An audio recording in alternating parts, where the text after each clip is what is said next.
नमस्कार, आप देख रहे हैं तिवारी भाई, मैं हूं वेद प्रकाश। फाइनली मेरा जो भविष्यवाणी है वो सही होता हुआ नज़र आ रहा है।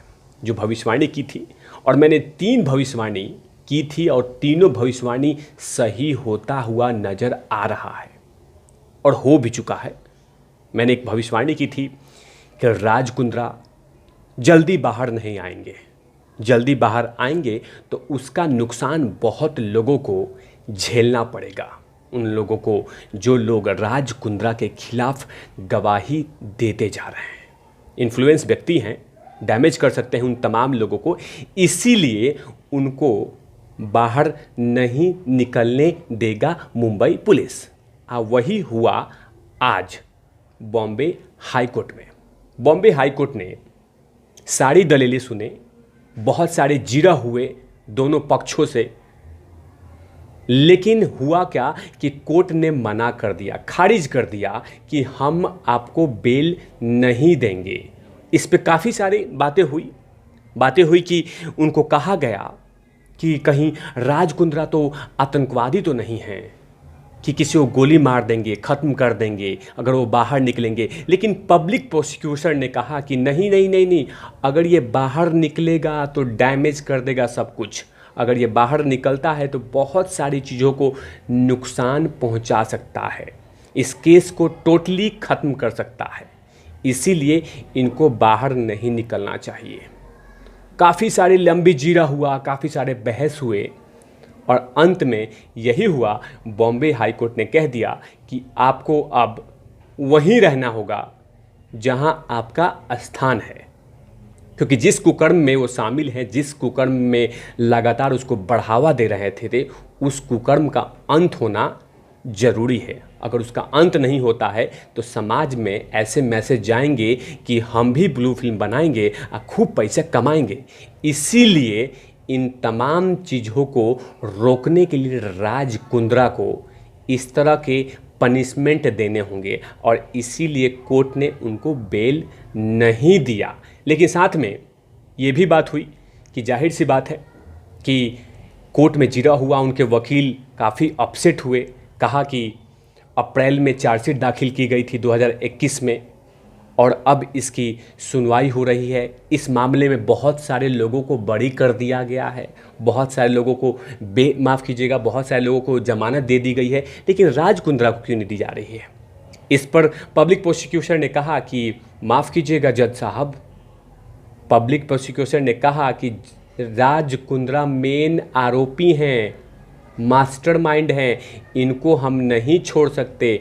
इनको अगर छोड़ा तो सब कुछ ख़त्म हो जाएगा जो अभी तक मेहनत किया है 2021 तक, क्योंकि फरवरी में स्टार्ट हुआ था केस और अभी तक हमने जो फाइलें बनाई है वो टोटली स्पॉइल्ड हो जाएगा, ख़त्म हो जाएगा। इसीलिए इनको अब बाहर नहीं निकलना चाहिए। अब राज कुंद्रा के लिए चैलेंजेस है कि इतने दिन तक ये ऐसा कोर्ट में, जेल में क्या करेंगे? जेल में यही करेंगे, वो घूम घूम के हर बैरक में जाएंगे और ये कहेंगे कि भैया एडल्ट मूवी मत बनाना, भैया अश्लील मूवी मत बनाना। अगर अश्लील मूवी बनाओगे तो सीधा जेल में आओगे। मैं बहुत प्रभावशाली आदमी हूँ, बहुत पावरफुल हूँ, लेकिन कानून के सामने बौना हूँ। ये मैसेज देंगे हर बैरक में जाके, इनका काम होगा। और अफसोस भी जताएंगे जो घमंड इनमें है, हमेशा से घमंड रहा कि जिसको मन में आया उसको खरीद लिया, जो कुछ मन में आया वो कर लिया। अमिताभ बच्चन के घर के सामने में इन्होंने अपनी प्रॉपर्टी ले ली प्यार करने के लिए, मोहब्बत पाने के लिए। जो मन में आता है वो कर लेते हैं राज कुंद्रा। लेकिन अफसोस है कि उन्होंने कानून को नहीं खरीद पाए।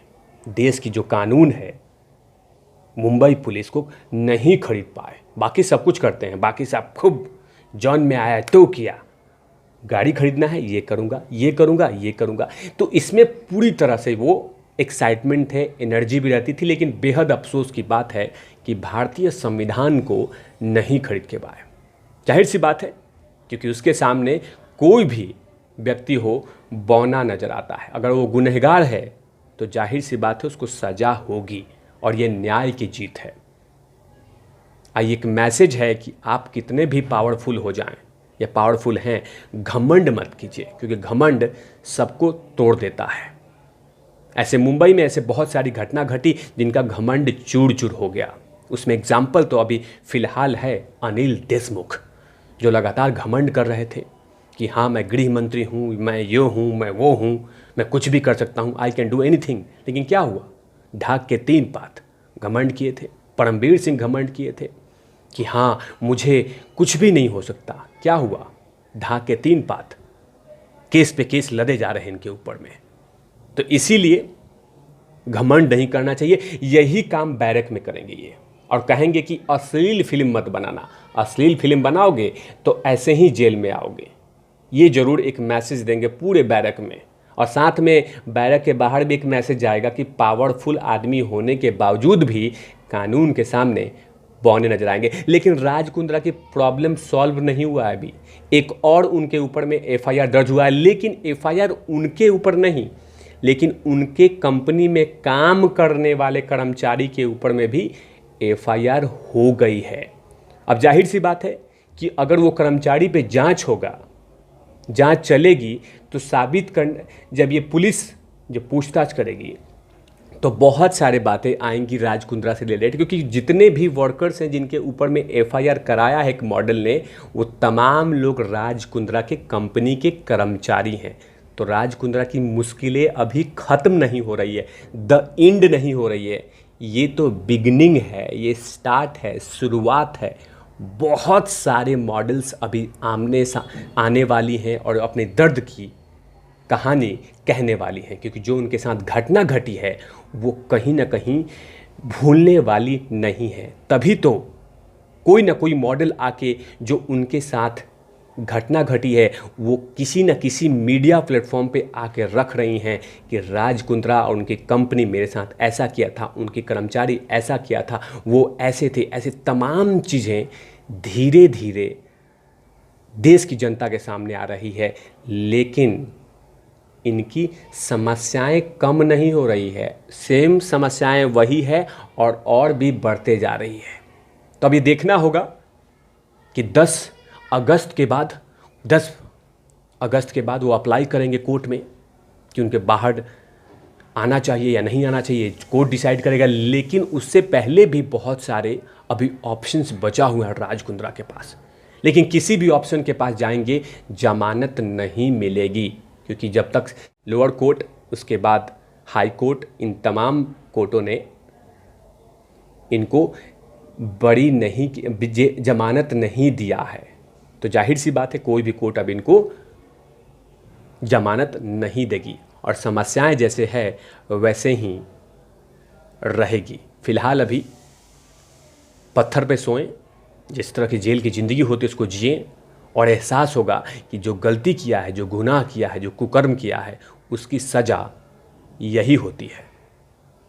ऐसे तमाम खबरों के लिए आप देखते रहिए तिवारी भैया। मैं हूं वेद प्रकाश, कैमरामैन धूल लाठी के साथ ओवरनॉट लवी।